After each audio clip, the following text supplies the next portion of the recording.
Merci, c'est super. Patrick.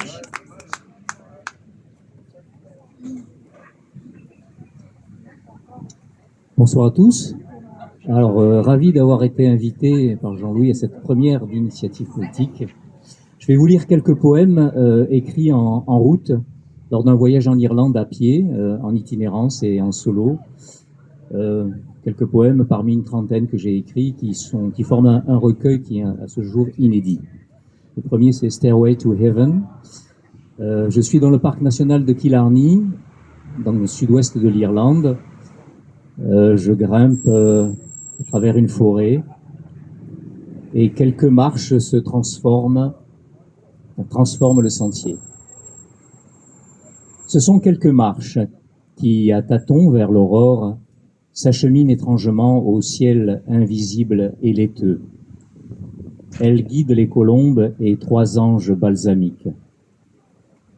Si elles frôlent les mousses, les fougères tressaillantes, et se disloquent au marbre des hêtres séculaires, elles poursuivent lento, sous sa bure, l'âme des monts. Au virage, elles abandonnent les grandes eaux de la Torque, leur fracas, la chanson du matin. Et chemin de ronde, sans forteresse, aux bleues fontaines du lac, elles échappent peu à peu. Ce sont quelques marches qui m'apprennent la touffeur d'un silence enfin revenu, qui m'apprennent à jouir, à brûler la lumière naissante sans ne jamais rien désirer.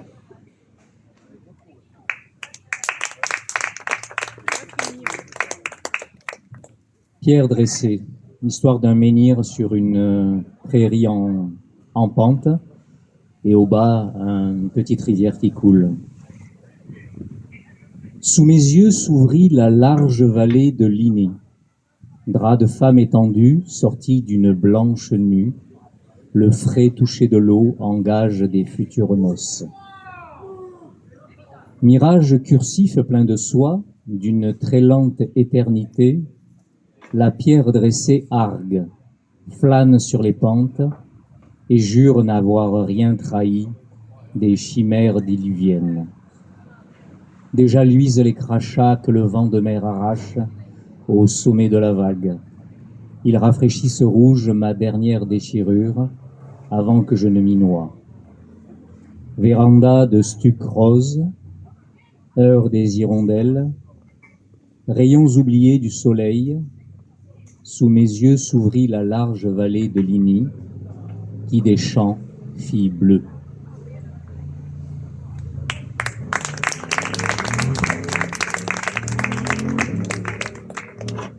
Rosebury, une petite route qui grimpe le long de l'océan et qui fait panorama sur cette mer déchaînée et la pluie incessante.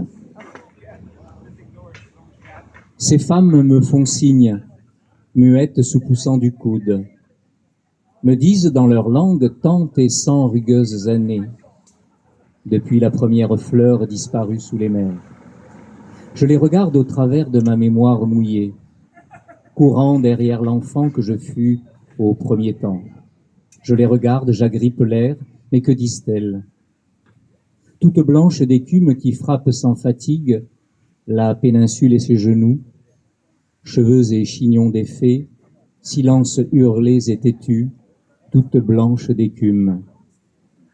Marins morts en mer, vos femmes se rallient aux 1000 petites vagues qui, de la route du haut, sont 1000 petites vagues mêlant les larmes à l'océan.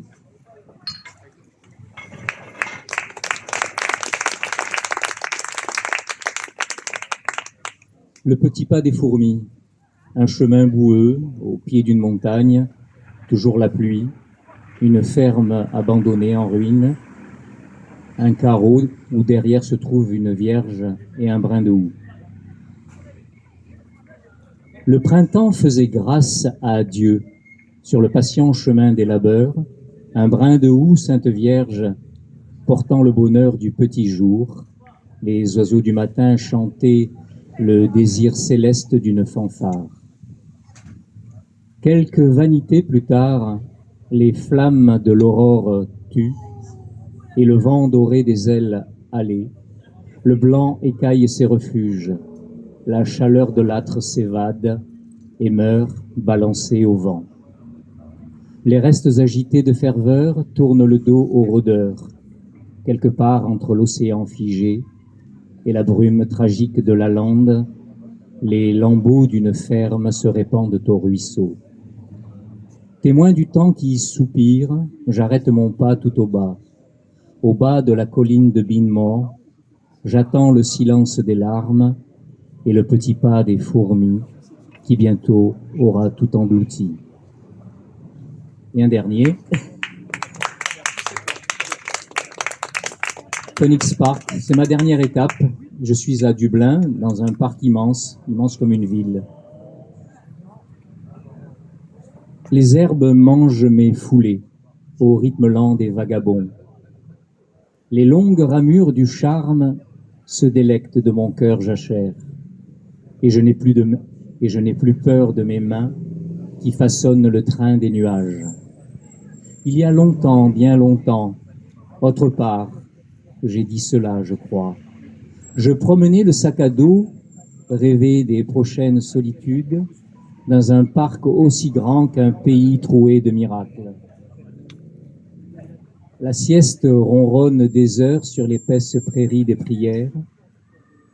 Un soleil placide fauche quelques mots sur ma peau, et les arbres font rond de lèvres au vent mince de mon souffle. Il y a longtemps, bien longtemps, autre part, j'ai dit cela, je crois. Je relevais l'ancre de mes pensées avant de quitter Fionnuis, ses eaux claires, et de remonter Pargate Street vers la gare.